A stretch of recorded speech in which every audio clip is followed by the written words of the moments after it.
Hey, Luke Church family. I'm Dr. Timothy W. Sloan, Senior Pastor at the Luke Church, and especially today to our Fusion Youth fam.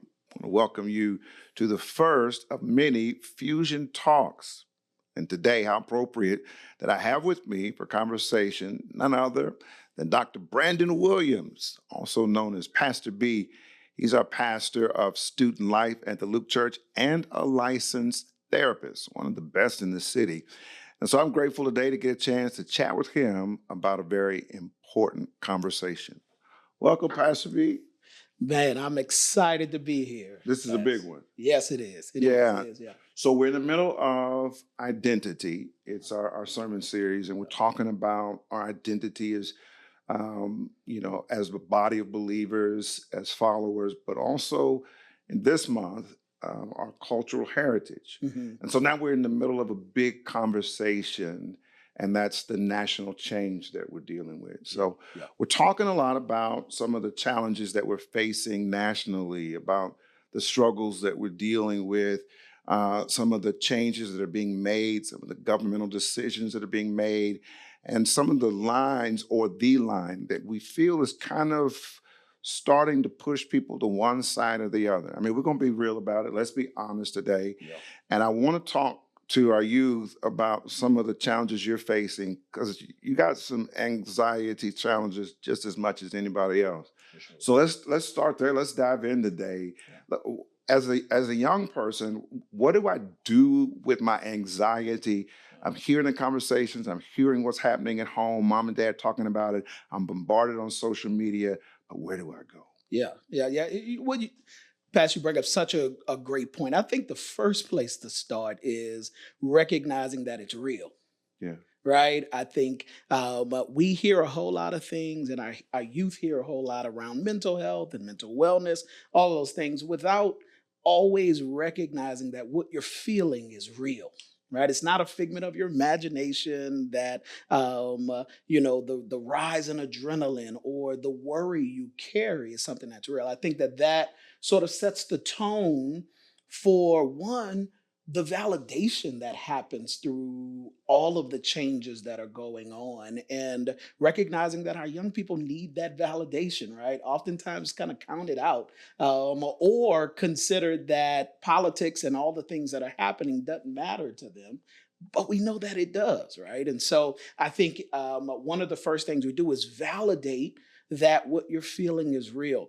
I think after that, it really becomes, especially for all of our young Black and brown young people, is to make sure that we are also maintaining and holding on to our hopes. Right? This notion of hope and faith is so important for us all, right? And the capacity to not just, I love the phrase of not just making hope a noun, but making it a verb again. Right? Making it something that, I don't just have hope, right? You hear it all the time, but it can minimize, it can further invalidate what I'm experiencing. But to be able to make it a verb that I am hoping for, right? I am still looking forward to things getting better, and realizing that our young people play a big role in where we're heading, that holding on to their hope is vital to the whole part of it. But that's important. Yeah. So can we double click on that? Yeah.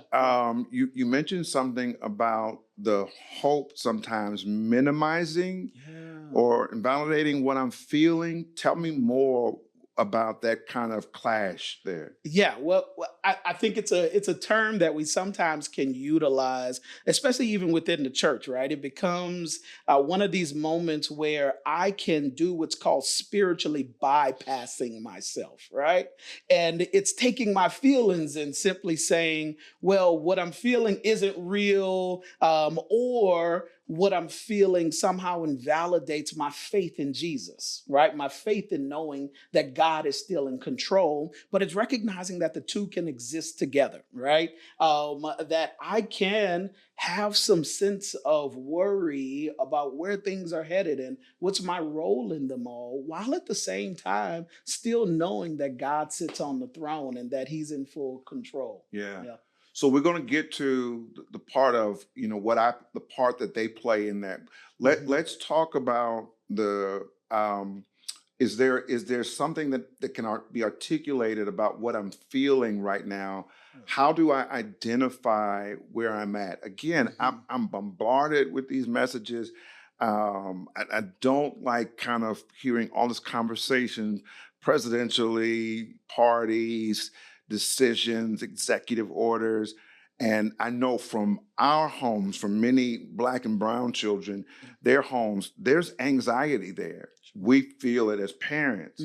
But our kids, how can I label what I'm feeling? Well, Pastor, I think that's a great question. But one of the things you said, recognize. So, sometimes some of the symptoms that you may experience could be losing sleep over these things, having difficulty focusing. I like to really categorize. I've been practicing for a number of years. I always like to make it simple, digestible. I always say that we can tell when mental health and mental wellness is declining, when it's affecting the 4 L's of our lives: living, laughing, loving, and learning. Right. And so when we see some depravity in those areas, and it may be, right, we may have parents that notice these things first. But even as young people, right, we recognize that maybe our relationships are, we're just not wanting to go out as much as we may have wanted to. There's a constant fear or an anxiety, a worry that comes when I step into the schoolhouse, right? Not alone, we can talk about the things happening in politics, but we also recognize that school shootings and all of those things that have been plaguing our nation are things that add in to this conversation on the fear surrounding transitions of young people and how they're digesting these times. So, living, how am I still engaging in the things that I love to do? Am I laughing? What are my enjoyable relationships and pieces? Or am I kind of secluding myself, right? Am I beginning to kind of think negatively in a way that it keeps me from being who I've always known myself to be, right? I love this series on identity because these moments really give us a chance and reflection of being able to determine and talk about who we are, solidify who we are in difficult times, right? But living, laughing, learning, right? How is it affecting my grades? Yeah. How's it affecting my ability to be able to focus and just be able to lean in? Sometimes these are things that I oftentimes will talk with parents around, separating how we see things like depression in our young people, how we see anxiety. You may have a young person who's beginning to be irritable. You may have a young person that's, just not themselves, sleeping a lot, not interested. I used to love playing sports, and it could be very typical in this age range to say, okay, maybe I don't want to play basketball anymore, but I'm shifting to tennis. I'm shifting to lacrosse. But when I say I don't want to play basketball anymore, and I don't want to do anything to fill that space, right? I'm less interested in those things that I used to love to want to do, but I've kind of lost that zeal. I've lost that fire. Those are some of the telltale signs that even as young people, they can sort of do this assessment themselves, right? Of what's the impact in my ability to just keep living, laughing, loving, and learning, and what's that been looking like with all that I'm feeling? So great point. Now my thought is, I'm hearing this as a young person. I'm saying, I think you got me. Now, what do I do with my emotions? Kind of in this space right here where I'm like, all right, I admit that's me. Now, what do I do with them to keep them from taking over? Yeah. Well, the first part, I believe the words of Paul, that it starts in our cognition. It starts in being able to renew our thinking. And, one of the aspects that I have really loved, and shout out Happy Black History Month to everybody, That's right? That's right. But I love the concept, even for my adults, that when we're thinking about coping, when we're thinking about self-care and wellness, I love these newer concepts that are coming out around wellness or healing justice. Hmm. So, this concept of recognizing that self care is not this monolith, right? It may not look the same for everybody. And we know that as Black folks, it can be, there are a lot more barriers to what self care looks like. For Yeah. our young people, there are a lot more barriers, right? We always talk about, right, the influx of them being on social media and the amount of time that they spend in front of these screens can be really difficult. And it creates a different barrier when we talk about how to find wellness in this space, how to find where they are. But this notion of adding and holding accountable our systems in which our young people exist in, along with their wellness, is where I always like to put a pin in, right? Mhm. Because we don't recognize how often we tell our young people, it's gonna be all right, Yeah. feel Yeah. better, right? But we're not taking in, okay, well, how is my teacher responding to this? Hmm. How is my school responding to this? How are the people around me responding to this? And holding the entire system accountable rather than just asking the young person to get themselves together and feel better is So, important. so Yep, are you saying that there is a sense of responsibility on the part for of the sure. teenager, the youth, to say, it's not just me kind of trying to navigate my way through, but also holding accountable the people connected to me? Absolutely. Absolutely, Wow. right? And that happens inside and what we put out, right? So inside there's this sense of accountability that I want to pay attention to. Am I studying? Am I keeping to my habits and eating well, doing all these things? But yeah, there's this energy that we have to make sure that this system and the systems our young people exist in are things that are still equitous, diverse, and inclusive to their Man, I capacities. love this. Yeah, Okay. yeah. So this is giving license to that young person to say, you have the right to keep your parents, Man. your relatives, people a part of your social structure accountable to how Yes. they're responding, Mhm. not so much about me always feeling like I am the one everybody's kind of trying to dissect. For sure. For sure. So does that help me if if as a young person I'm saying, now I feel some sort of gravitas as I encounter this, that what, I sit in the seat of being Absolutely. able to say, listen, let's change how you're talking about that and consider Mhm. the ears that are engaged in it. Yeah, Or how does absolutely. this impact us as Black youth? Absolutely. Absolutely, right? And so and there's added pieces of this, right? That it's not just in the way of accountability, but there are other areas of this sort of wellness circle that I try to gear young people to pay attention to. How are you communicating that?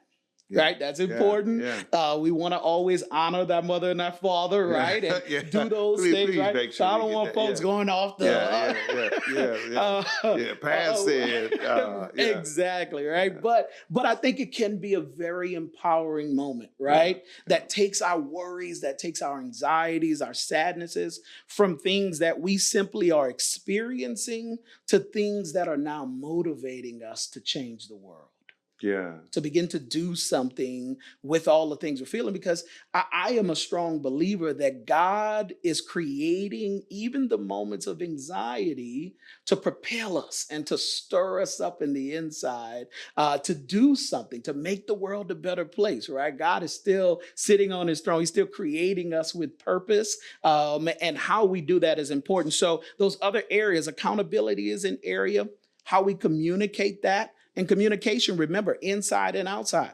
How well is the voice that I wake up to every morning inside? Is it positive? Hmm. Is it negative? Am I speaking life over myself, but also holding accountable the voices that are on the outside of me, my teachers, my parents, right? What I'm hearing in my communities, and limiting what I'm digesting in social media as Sure, well, sure. right? If I know my feed is kind of filled with things that make me feel overwhelmed, I've got to be able to detox off it just a little bit. Or Yeah, I yeah. discovered that little button, that little three. dots where you can hit on this stuff and say not interested, and Yes. start changing the algorithm of what you're seeing. So Exactly. that might be a good strategy for some, Mhm. is to say, I don't want to see that. Mhm. Just like for parents, we may be turning off certain news channels and saying, not tonight. Yeah. That they can do that. But then I think also there is some, you know, truth to taking a break, a fast from Mhm. some social media as Mhm. well. So let's talk about also, um, if I'm feeling a certain kind of way and that this is starting to kind of cause me to shut down a little bit, recognizing that. Let's talk about some strategies going forward.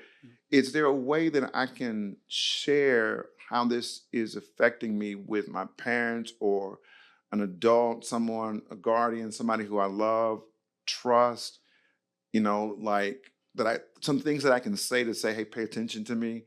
I'm not Yeah. sure what's getting ready to happen, but pay attention to me. Yeah. Yes, I think one of the primary places I always start in communicating with young people is one, making sure it's a safe place, right? And so that is really not on the onus of the young person, but the guardians and the people that surround our young people. But if I'm a young person and I've established a safe space, I've got to be willing and brave enough to be open about what I'm feeling. Yeah. Right. I've got to be open about what I'm experiencing. And here's what I also compel young people to do: challenge yourself to utilize I statements Mm. and not speak through you statements. It can be very easy, right, when we're just stressed or overwhelmed with different things, that to kind of project that to the world, right? Make it mom's fault, make it dad's fault of why I'm upset, why I Mm. don't want to do the things. But the capacity to be able to say, all of this is happening, and yes, it might be getting on my nerves, but I am feeling this way, mom. I am experiencing this.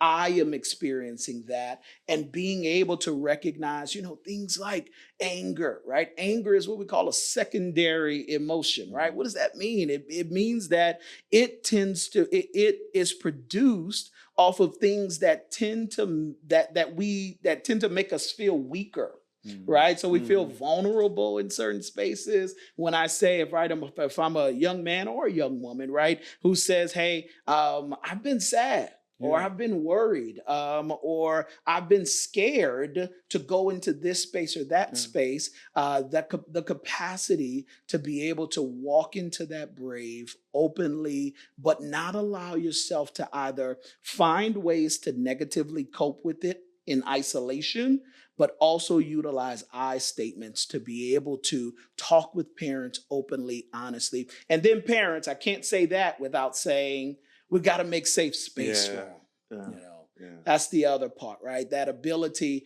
I know many of us, and this oftentimes pushes my parents into a place where we have to review how we were raised. Mhm. Mhm. We have to Right. think of, Yeah. yeah, we have to think about the things that of how we're dealing with our own feelings through the political climate and through Yeah. the different situations, that we have to be careful to not project those things onto our young people and make safe space for Yeah. them to come to us. Yeah. I know we have to really be a whole lot more cognizant of Yeah. how we have our conversations right now about the political climate within earshot of our children, Yeah. and understanding that there's a vulnerability to Mhm. them. All right, so now let's kind of shift a little bit to talk about um, using this in a real productive way. Mhm. So I'm learning to grab hold of my feelings, my anxiety, and I'm acknowledging where I'm at.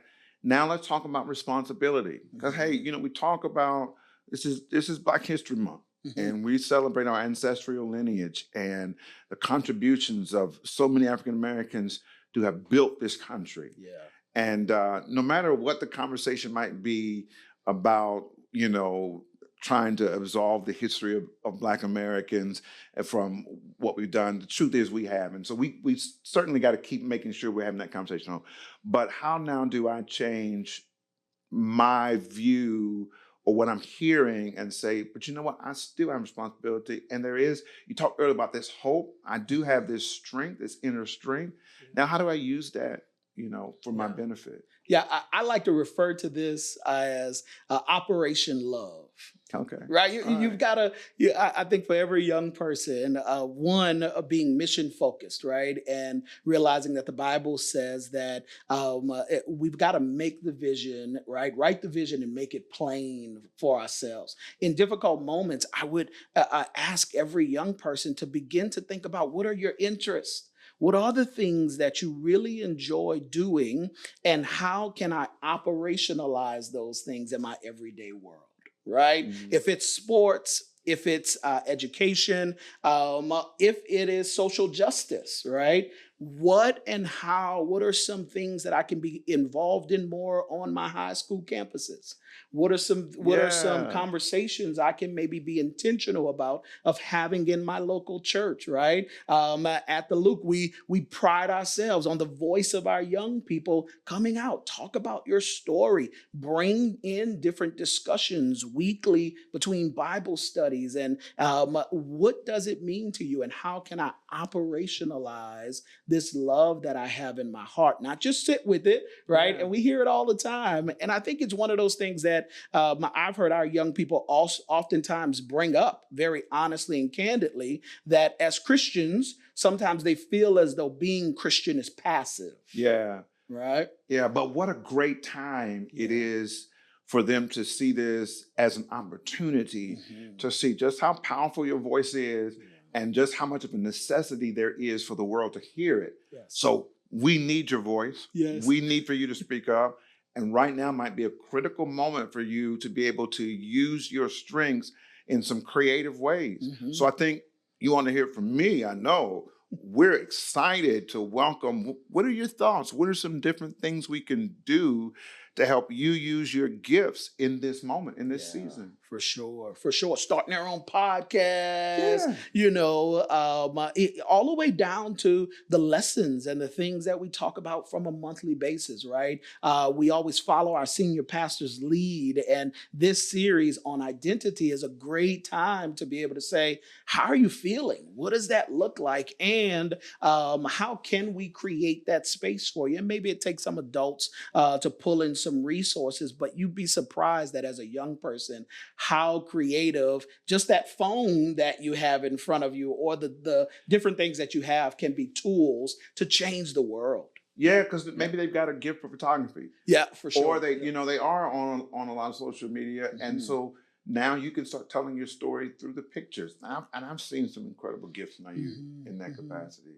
Absolutely. So there are different ways that they can begin to assert themselves Mhm. and not feel like I've got to try and find out a way just to get through this. Yeah, yeah. No, you can thrive in the midst of this. Absolutely. And that I even think even more creatively for our athletes, right? When we think about making those systemic changes, sometimes I even encourage athletes to say, what are the intentional conversations we're having on our sports teams?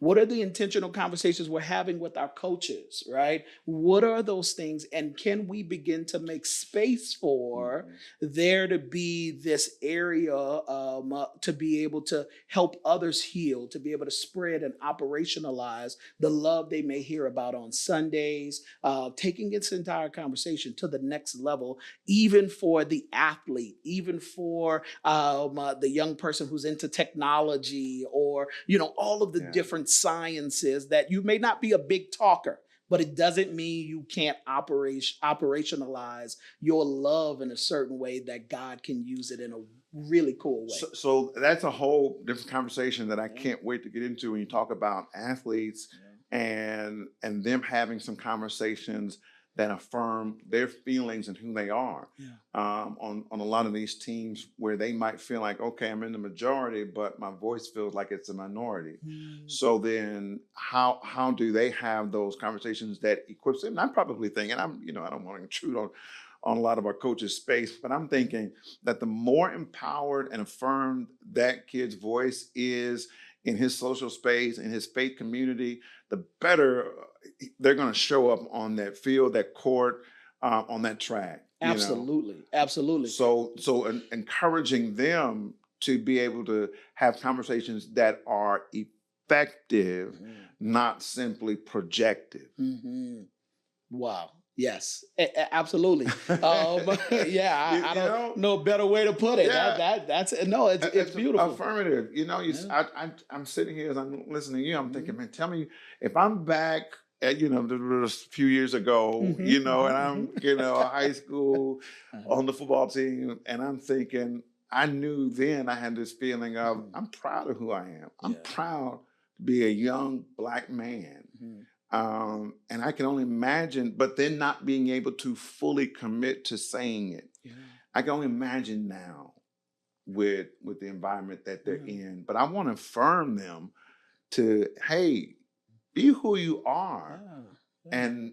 and be confident in that. Well, Bess, I think that that is probably where most of the angst comes from for most of our young people, is that they feel as though they have to do as W.B. Du Bois would talk about code switching, Right. right? Right. In different spaces where, okay, I've come in this space. It might be taboo to talk about this. I've just kind of got to go with the flow, right? We've got friends who may be using terminology, words more emboldened in this period to be able to talk in a way they ain't never talked before. But now it's almost like they feel like, right. And so how do I speak out about that? How do I begin to say I'm not okay with Yeah. this, right? In many of these spaces, and it not affect my position, it not affect what I do on the field, on the court, or in any arena in which I'm performing in. And so, yeah, I think that that is what I hear a lot from our students as well. So in that same vein, and this is not just athletically.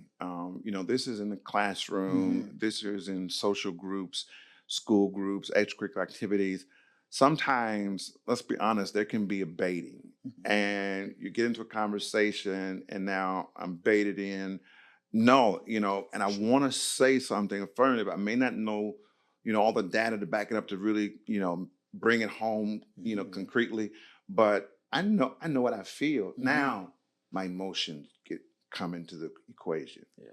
How do I manage those emotions so I stay effective and be aware that there is a place where you could lose control and kind of lose the opportunity to really be as effective as you want to. Yeah, yeah. I think one, but much like we talked about earlier, right? Making sure we validate that our emotions are real, and then being able to sort of create mission statements for ourselves is something that can also be very helpful, right? That ability, right, to go into my phone or right to maybe even I know a lot of people are in tattoo. I'm not saying right No, go there, but the ability to write, have a slogan, have a phrase or something that I come back to in those heat of the moments that remind me of the love of Christ, that remind me of Christ's model through difficult times, and or maybe it's my favorite athlete or something like that that allows me to be able to step back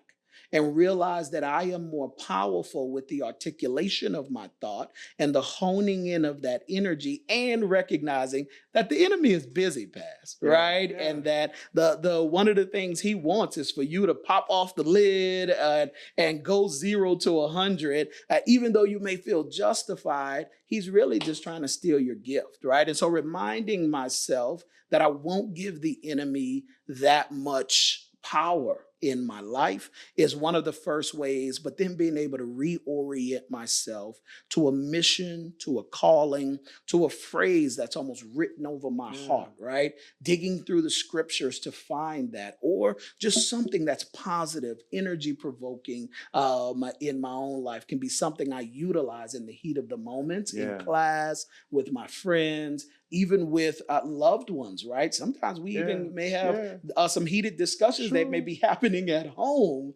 oftentimes. And so that Yeah. ability to kind of reorient myself of who God says I am Yeah, I was thinking about really that goes a this long way. past week. Yeah. I was seeing something, what we write as football players, and I'm Mhm. sure other sports, you write it on your towel. Mhm. My scripture was Matthew 5:16. Let your light so shine before others that they might see your good works and glorify your Father which is in heaven. That was Yes. literally my guiding scripture throughout Mhm. high school, always kind of grounding me, It's a reminder, hey, you are a reflection of the Christ that you're surrendered to Yeah. every time people look at you. You know, Yes. Yes. let's talk some real life strategies here. I'm at school and I'm, ear hustling, or somebody comes up to me and says, yeah, your parent got that job because they're black, or mom got that because she's a woman, you know, and immediately some stuff jumps up in me. Yeah. How do I deal with that? Ooh.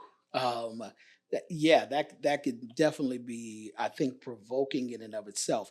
I think one of the ways that we learn to be able to really lean into that is by leaning into it, Hmm. right? Hmm. To be able to say, yes, she did. And that's what makes her amazing, right? And so to being able to lean into my identity, being able to lean in those Well, situations hold on, that wait a minute, says, hold on. yes. I want to pause because I don't know if I want to go. Okay. I don't want to suggest that. No, yes, she didn't. No, she didn't. She got it because she's most qualified. Oh, I got you. Well, that's where I was going with that. Oh, okay, all right. So then That my I don't hate to. identity links with, right? What makes me angry in the first place is my belief that those things are derogatory. Wow. Yeah. That would definitely be, I think, a situation that is provoking. The first place that I would challenge our young people is to lean in just a little bit, right? Yes, she did get hired because she's a woman. Yes, she did get hired because she's black. But now I've got to lean in a little bit more about what I think about those things. That those are not concepts that make her unqualified, but they probably and they do make her overly qualified in all of these situations. So, as a young person, I've got to reframe the way I look at Blackness. I've got to reframe the way I look at the power of a woman, the power of what my mom or my dad does, so that I almost disarm the comments and the things that may come from people because I'm rooted and grounded in what I know and believe in who my parents are and what they do. And nobody can change that narrative when I'm already working around with an affirmation or an affirming spirit that, yeah, all of these things are all true and they're only derogatory for you because you see them in a derogatory way. But our reframe that these are things that are empowering, they make us special. Our identity makes us special. Our identity makes us extraordinary. Is probably the first part to that, right? And then being able to prepare myself early with how I'm seeing those different terms so that I can de-weaponize the power I give to those folks that may want to make some sly comments. Yeah. But also having a way in which I can, one, find a safe adult to be able to talk about those things with. So finding someone on campus, right? Maybe it's my school counselor or somebody that I can go to, and establishing that space early on campuses may be an important thing, especially if I'm in a high school setting, right? Yeah. So the capacity of not just having to deal with it on my own, but having that teacher that I can talk to, that counselor that I can go to say, hey, this happened, right? Yeah. Before I blow up or before I let it take me to a place where I don't want it to take me, I'm going to talk about it. And then being able to come back around to a place where I am open, honest, and we take some action on it. And we become a system, again, that they can hold accountable for moving on those slight concerns. If we're a school system, parents, all of these things. But yeah, that start with de-weaponizing the enemy's meaning behind some of those things that they mean is the first place of challenge, I would say, at the top of a day a young person must do. And another thing that I think is important to isolate for our young people is to recognize the role historically that Black and brown women and men have been overly qualified throughout the decades for the same things, getting paid oftentimes twice as less than our white counterparts, but to recognize it had no bearing on their skill, their agility, their capacity to do the work, not just at the same level, but sometimes twice as good. twice as qualified to do the same roles in the same positions, is something that I think as a young Black person, you just got to take pride in, Yeah. right? But you find it with being able to really just lay root in rethinking the way we see how the role we've played historically as Yeah. Black and brown men and women. Yeah, and we used to hear that as kids all the Mhm. time. You got to be twice as good. Mhm. And the reality is that we've always been extremely good at what we do. From you talk about the inventions that so many were because of Black people, and now you talk about in so many different professional capacities, you see Black faces that are really overqualified that might have to really be fighting just to have glimpse every now and then. But Yeah, grateful for so many of our ancestors that have come before us. absolutely. Yeah. Absolutely. So let's talk about now I'm starting my day and I want to prepare myself each day. I need just kind of a quick strategy for emotionally preparing myself for the day that maybe a young person can go through. I see mom and dad, they get up, they pray, they have their devotion time. What about me? Yeah, I think taking that same model from our parents is important too. One, making sure that we take care of all of the aspects of ourselves, mind, body, and soul, right? From a body place, making sure we're getting enough sleep, making sure that we are taking care of our physiological needs are important, make sure we're eating right, sleeping well, all of those things, getting enough water, doing those things. But from a soul place, that ability to be able to make sure we're isolating some devotional time that get our day started off in an intentional way to remind me of what and how God feels about me, right? Yeah. Having a set bit of scripture that I go to, or maybe I know many of our young people they follow certain YouTube folks that may be a motivation in the morning, but making sure I isolate that time very early, to get up a little bit early, prepare for my day, recognizing that I may face some challenges, but that I'm equipped for each one of them as we go along the Yeah. way. I'm all set. I'm ready to go. These are great tools for me as a young person. Can you do me a big favor? And for that young person that's watching, just kind of affirm them, our Fusion Youth fam, affirm who you are in this season where maybe there's some identity questions that the world might be imposing upon you. But no, let's be clear. This is who you are. Yeah, yeah. Thanks, Pats, for that opportunity. I think to take time to remind you that you are enough. I don't care what the world says, I don't care what they do. Realize that the enemy's tricks are as old as day. And the capacity for you to be able to know who you are in this season is going to be so important. But realize that God loves you. He's already made you the head and not the tail. He's already set you apart from others in a way that's made you special, that's made you unique.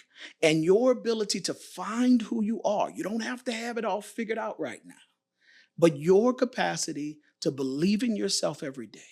Know that God has not made a mistake in creating you. Know that there's to the minute piece of who you are, those quirks, those things that folks may say get on their nerves or they don't like about you. Realize that God has created you for a purpose, and recognizing that every day, reminding yourself of that every day, whether you got to write it up on a sticky note, put it on your bedroom windows or your walls, your mirror in the morning when you're brushing your teeth. Remind yourself that God has not made a mistake on you and that you are loved and you have been made special is where I would go. Yeah, I appreciate it. I agree with all of that. And I would just only add on be yourself, Yeah. be who God created you to be, nothing less, nothing more, just who God called you to be. And watch how God will open doors, He'll create new pathways, and He'll allow your voice to be a change agent far beyond anything you could have ever imagined. So know who you are, be confident in that, and know this I'm rooting for you, I'm praying for you, and we're right there behind you. We shall get through this together. Yes, we will. Pastor B, thanks again so much for being a part of this conversation My today. I think pleasure. it's My extremely pleasure. helpful.